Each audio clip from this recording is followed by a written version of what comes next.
Hello and welcome to this webinar by Aptamer Group. I'm Joel Sutcliffe. You'll all have received an email from me giving you more information. Just wanted to welcome you to this webinar that we've had planned. Today, David Bunker will be speaking on the applications of Aptamers to small molecule targets. It's the final of an integrated three-part series, all of which are available on our website, and we will send out a link to that later in the day. We are planning a fourth webinar in Q1 next year, and that will be focusing on cell targets. The presenter for this series has been Dr. David Bunker, CTO and co-founder of Aptamer Group. He's been working with Aptamers for 18 years, emerging from academia to set up the company in 2008. And in his time, he has selected more than 200 Aptamers to a wider range of targets. At the end of the presentation, there will be a Q&A session. There's a link in the YouTube page of this webinar where you'll be able to email the questions in. Thanks very much, and I hope you enjoy listening to David speak about Aptamers and small molecule targets. Thanks, Joel, and welcome everyone to this third seminar. So, as Joel mentioned, this is the final seminar of the year. The first seminars that we've had so far, for people that have missed them, have been a general introduction to the Aptamer selection technology in part 1, and then the application of Aptamers in protein-based platforms in part 2. And as Joel said, both of these are available on our website. So the focus of today is the application of Aptamers against small molecule targets. And we'll get started. As Joel said, if there are any questions, please direct them to the web address at the bottom, and we'll answer them as we go. Okay, so just to recap on the services, how we work with our customers. So we take a very staged approach, the first part of which is determining whether your target is actually amenable to our Aptamer selection processes. If we make a go decision at that point, we proceed onto the polyclonal Aptamer selection stage, which can include counter selections if necessary. Phase 3 would be selectivity profiling, so determining whether your Aptamers have the required affinity and specificity. If again we decide to proceed from that point on, we'd move to individual Aptamer identification. So here we would take the polyclonal equivalent and identify the individual monoclonal Aptamers. Stage 5 is optional. We can identify a minimal binding fragment, and then stage 6 would be the supply of those Aptamers. We also have a range of additional services on top where we work with partners to more closely develop diagnostic platforms, for example, help you to incorporate the Aptamers that we've generated into a test, an assay, whatever you require. So just as a recap on what an Aptamer is, an Aptamer essentially is a nucleic acid sequence that's been selected for the ability to bind specifically to a given target. So the simplest way of thinking of them is a nucleic acid equivalent of an antibody. I've got a diagram here just to represent a couple of different points. The first being on the left-hand side is the size difference between an Aptamer and an antibody. So you can see there that the Aptamer is a lot smaller than even just the Fc binding region of the antibody. The next two images are crystal structures of Aptamers interacting with their respective targets. So the middle image is essentially an Aptamer interacting with a protein target in much the same way that an antibody would do. So forming a complementary binding surface and interacting with its target. The third image is quite different. So this is why Aptamers are very good at binding to small molecule targets. So the flexibility of the nucleic acid backbone allows the Aptamers to wrap around their targets, almost caging the small molecule. So you can just about make out in that picture the small molecule target right in the middle, surrounded by the Aptamer. And this is something that antibodies can't do. So this is why Aptamers generally have a better affinity and specificity for small molecule targets. And that's going to be the basis of the talk today. So why would you use an Aptamer? Well, as we've mentioned in a couple of the other seminars, there's a lot of benefits to the technology, mostly around the types of targets you can work with. So they're just listed there as being small molecules, and everything much bigger than that. So peptides, proteins, viruses, cells, tissues, and even whole organisms. But the focus of today is going to be small molecules. So in our eyes, a small molecule is everything that's maybe a kilodalton and down. So few amino acids, a small peptide, drugs, toxins, that sort of thing. We can also work with targets that are potentially toxic or poorly immunogenic. So a lot of small molecules that we're asked to work with fall into both of those categories, but they're completely amenable to this process because it's in vitro. So there is no animal to elicit an immune response. We're also not limited to a biological environment. So if we were to look at food extracts, for example, we can build those into the selection process where that can't be done with other protein-based technologies. The other advantage is in the downstream manufacture. So Aptamer synthesis is essentially a solid phase synthesis process. So it's a chemical process. There's no biology really involved anymore. It's just chemical production of Aptamer on a large scale. This gives you the advantage that you can make very large batches, up to kilogram amounts if you need to, and you have much better control over the production, purification, and obviously the quality control that goes with that. So the batch-to-batch variability is much lower. So this diagram will be familiar to people who are used to the Aptamer field. So this is the description of the Aptamer selection process as it would be in the case of a protein target. So Aptamer selections against small molecules are quite different. So in this description here, we're essentially showing the library of Aptamers at the top interacting with the target of interest represented by the jigsaw pieces, letting a complex form, and then separating out anything that binds to the target from anything that doesn't. So that's at the bottom right of the image, recovering the binders and then amplifying the winners, the surviving Aptamers, and going around this process a few times. So this is essentially like Darwinian evolution. However, small molecules have a problem in this process. So if you imagine a situation where you want to raise an Aptamer against the target, for example, a familiar target at the bottom there, DATP, an ideal target for Aptamer selection would have a lot of functional groups that the Aptamer can interact with. So if you can imagine a situation like DATP here, if we start to immobilize that molecule onto a solid support, you're going to be using up some of those binding sites. And on a small molecule, you've got very few of these binding sites relative to a bigger molecule like a protein. So you want to keep as many of those sites available as possible. The other point is if that you try and attach the small molecule to a surface, you'll generally be using a linker and maybe a functional group like biotin shown on the right-hand side. And you can see there that just by adding this linker and biotin group, you've dramatically changed the properties of your target. It's no longer the same small molecule. So you can see a situation where if you would want an Aptamer against DATP, but you use this biotinylated form, you may get an Aptamer that doesn't recognize DATP at all. So it's a real problem for small molecule Aptamer selection. However, there are ways around this, and at Aptamer Group, we've taken one of these processes, improved on it, and automated it. So the approach that we use, we refer to as displacement Aptamer selection. So in this situation, the whole Aptamer selection is essentially flipped on its head.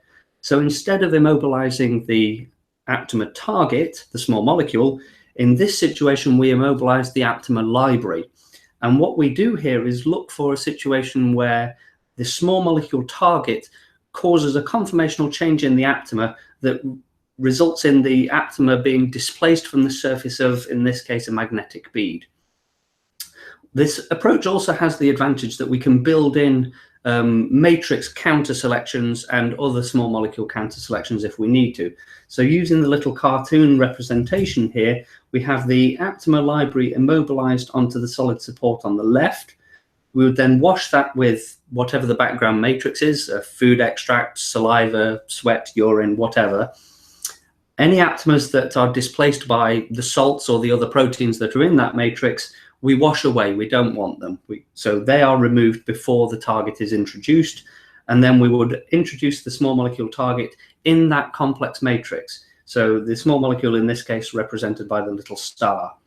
And here you can see then any Aptamers that bind to that target are released from the surface, and we recover those, and that's what gets taken forward into the next round of selection. And then the process is essentially like the Darwinian process we showed before. The recovered aptamers are amplified, re-immobilized, and the process is repeated. So as an example of the sort of data that we get here, so in the first 6 rounds of this selection process, you can see here, we're essentially selecting against the target on the bottom left with the tick next to it. And later on, we introduce a counter selection against a very closely related molecule shown on the right with a little cross next to it. And I've just highlighted the differences between the 2 molecules to show how closely related these 2 targets are. So to look back at the Aptamer selection data at the top, you can see here very, very quickly, we get an enrichment of the population for positive target binders shown in red, where the background matrix really doesn't have an effect. As the selections progress, we introduce the counter selection, so the blue bars now appear, and you can see that in round 6 C, where we introduce the counter selection, the recovery by the red positive target does take a hit, which is not really surprising if we're now getting rid of molecules, any aptamers that recognize common domains. You would expect the specific aptamers to be less frequent in that population, so we take a hit. But what we very quickly see is in round 7 and 8, that population of positive binding aptamers recovers, and the negative binders shown in blue at the bottom don't really change. So this shows us that the counter selection and selection are working in parallel. We then went a stage further to introduce a complex matrix. In this case, it's plasma. And again, you would expect that the population takes a hit because there might be some aptamers that interact with other proteins or some of the salts that are in that matrix. But again, the population recovers. So what you can see here is a gradual evolution and reduction of the population towards the best binding species. Once we've identified those aptamers, we then characterize the population and break the population out and identify individuals. And we screen these by a simple displacement assay on a sensor surface. So here you can just see the aptamers being immobilized, washed on that surface, and then we look for target-specific elution from the surface, so a drop-in signal as the aptamers are displaced from the surface. And when we're screening clones here, it's a very, very simple process. We can just look for differences in the population and look for clones that have a much better displacement effect when the target is introduced. So you can see an example here with 2 positively identified clones. And just then to show the specificity of those clones, we've got an example data here where an aptamer was generated against a chemotherapeutic agent shown in red. So you can see the displacement there, but its metabolite and the background matrix really have no interaction at all. So those signals are virtually identical. So this aptamer is very, very specific, recognizes the parent drug, but not the metabolite. So that's how our selection process works in a nutshell. We've successfully applied this now to a great number of targets. So once you've got an aptamer, the next question is, what do you do with it? So that'll be the focus of the remainder of the talk. So as I mentioned at the start, aptamers are readily produced by solid phase synthesis, and you can have them made like any other aptamer with a range of different functional groups on them. So you can have amines, thiols, click groups, whatever you like, which then allows you to put other reagents, detection moieties, gold nanoparticles, that sort of thing. So you can see how you might then transition one of these aptamers generated against a small molecule target into an assay format by putting, let's say, a fluorophore on the end or a gold nanoparticle. So in this case, for example, you may recognize this data from one of our previous presentations. So this is just an ELISA type application, but we can apply the same logic to a small molecule process. So here we would attach, in this case, the reporter was a fluorophore, and you can see by the data at the bottom, the aptamer population and the selected clones recognize their target and don't really have a reaction to a background of plasma in this case. So we've got very good discrimination and recognition of the target in, excuse me, in the context of a complex cellular environment. We can also look at developing lateral flow devices with these molecules. So something that we've developed in the company is a process for generating aptamers against small molecules that work in a lateral flow context. So we can't obviously explain that in too much detail for IP purposes, but if this is something of interest, then please do feel free to contact us, and we'd be happy to put a non-disclosure agreement in place and work with you to develop a lateral flow for you.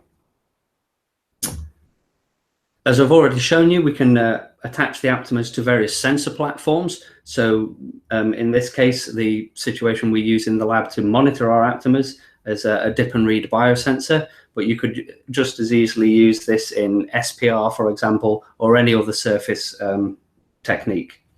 So in our case, we use the biolayer interferometry system. So again, you probably recognize this from our previous talk. So the Aptamer would essentially be immobilized on the surface of the probe, shown there on the left-hand side. And then when we displace the Aptamer, you see the visible readout.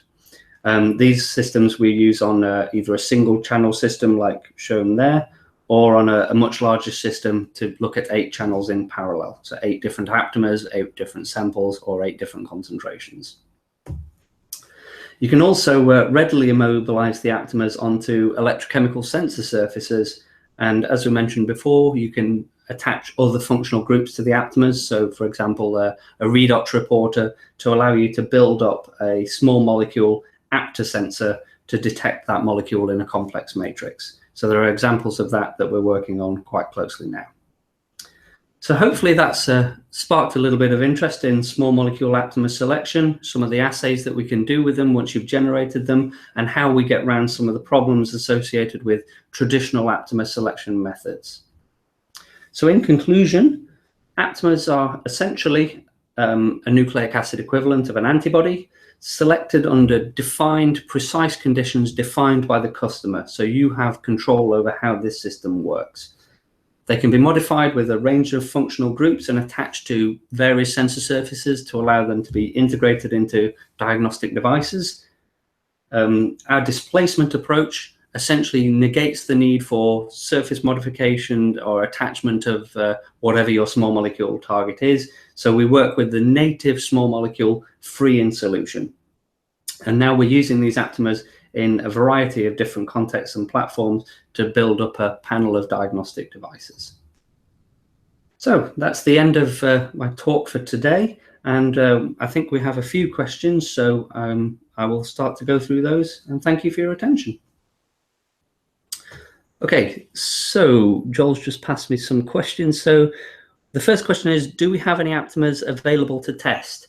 So the answer to that at the moment is no, but we have recognized that this is something people require and are starting to request of us to get used to working with Aptamers before they invest in their own developments. So that is something we're working on at the moment. 2 of the Aptamers I demonstrated in this presentation will actually be completed and will be made available as test samples in the next couple of months. So our anticipation is that they will be ready in early new year. So please do get in touch with us if that's of interest. Another question that's come through is, can you explain the benefits of the dissociation method over traditional CellX? So I will flip back to one of my earlier slides. The key differentiator is the requirements for modification of the Aptamer. So this slide here. So essentially, your target, if you want to use a traditional Aptamer selection method, you normally have to immobilize the target, which usually means attachment of a linker and a functional group to attach it to a resin or magnetic bead. So that can fundamentally change the nature of your target. So if you look at the difference here between the molecule on the left and the right, even though the selection target portion, the DATP, is the same, the molecule on the right is significantly different, which means that Aptamers you generate through that process may recognize parts of that linker as well. So you don't end up with the same Aptamer. So it's a much better approach to use this displacement method. We've also got a question here. If I'm using an Aptamer, can I make an ELISA against a small molecule without needing the hapten? Well, absolutely yes. So a hapten essentially would function in the same way as the linker molecule shown here, but it would be much, much bigger. So haptens are usually used to stimulate the immune response. Well, that's obviously not needed here because it's an in vitro process. And we would absolutely say, no, keep the hapten away, because it will have the same effect. It'll change the nature of the small molecule. So we don't want to work with that.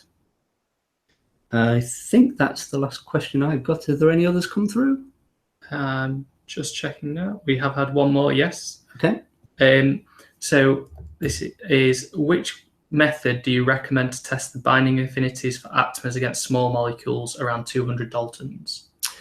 Right, so our first approach is the biolayer interferometry that I mentioned there. So what we would tend to do is a dose response curve, looking for concentration dependent displacement of the aptamer, and based on that we can build up a binding curve and give you an estimate of affinity. So our method of choice is the biolayer interferometry. If the end goal is an ELISA, we can work towards that sort of platform and then give you a dose response that way. Excellent. We haven't had any more questions come through, but we will, Dave will put up the link again, just so you've got a way of asking those questions. We will stay live for probably 5 more minutes, just in case any more do come through. I understand it can be, to say the right question can be a while. But I want to thank you for your time today, David, and for everyone who's watching. I hope that the information David's conveyed here and the responses to your questions have been useful. Like I said at the beginning, we will be continuing this webinar series in the new year, in the first quarter, looking at aptamers in relation to cellular targets, so things like biomarker discovery and also aptamer drug conjugates as well. But I want to thank everyone for watching. If you do have any more questions, please do send them over. We will, if we don't answer them today, we will respond via email, so to ensure that you get the answers for all your aptamer needs. If you do have any further inquiries as well, you can either email myself, joel.sutcliffe@aptamergroup.co.uk, or the info@aptamergroup.co.uk, and we'll be able to respond to that accordingly as well.